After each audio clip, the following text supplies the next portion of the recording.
Oi, gente. Meu nome é Jennifer, eu sou do Polo de Santana do Livramento e eu escolhi o artigo da revista Agriculturas que fala sobre o rural e o urbano.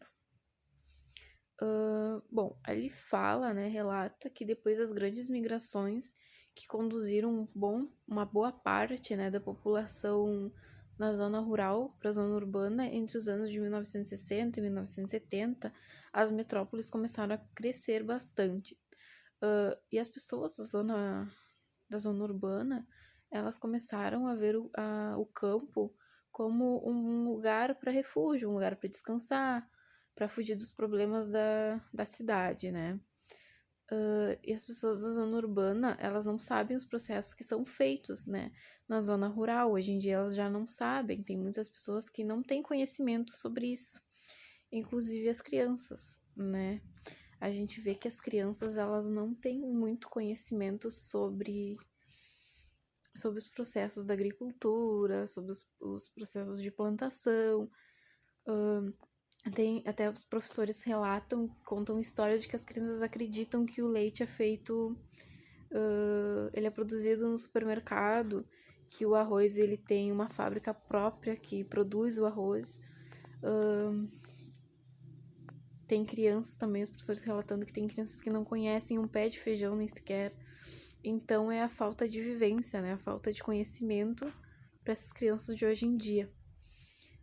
Sobre tudo isso, a gente pode ver também que a gente não tem recursos, né? Nós, professores, a gente não tem muito recurso, principalmente professores que não são de zonas mais perto das zonas rurais, eles não têm muito recurso, pois não vivem perto. Aqui nós, por exemplo, de Santana do Livramento, né, a gente tem a zona rural mais pertinho.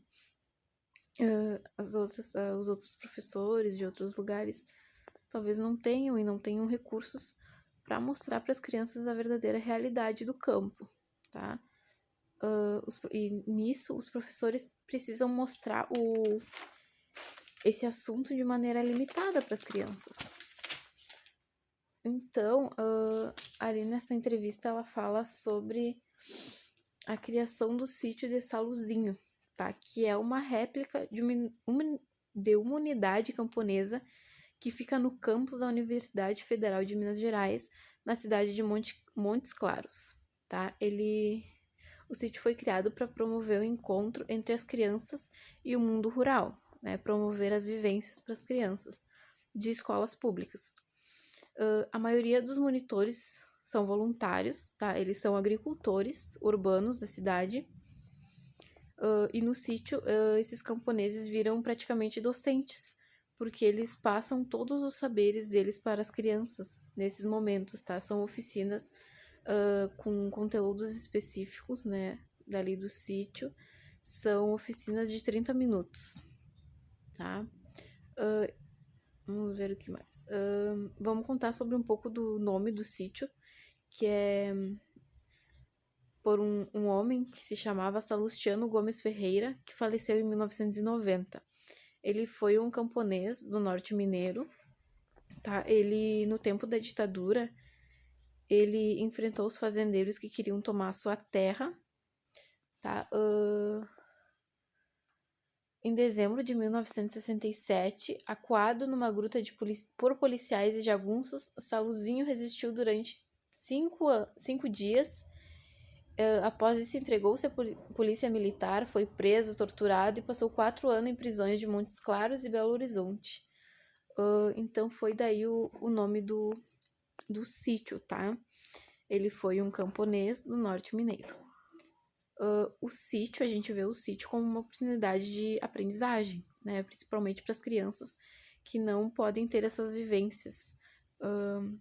No sítio, eles lidam com informações de maneira sistemática, organizando conteúdos específicos nas oficinas.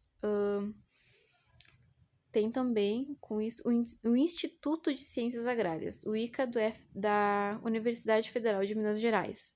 Tá? Ele é localizado na mesma cidade de Montes Claros. Tá?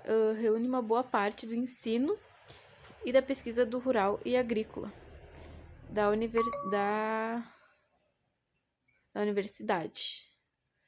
Então eu escolhi esse tema por ele ser um tema que está muito presente, né, no nosso dia a dia, né, e muitas vezes passa despercebido, porque às vezes a gente não vê a importância, como é importante as nossas crianças de hoje em dia saber o porquê, né, de onde vem o alimento e aprenderem a valorizar também.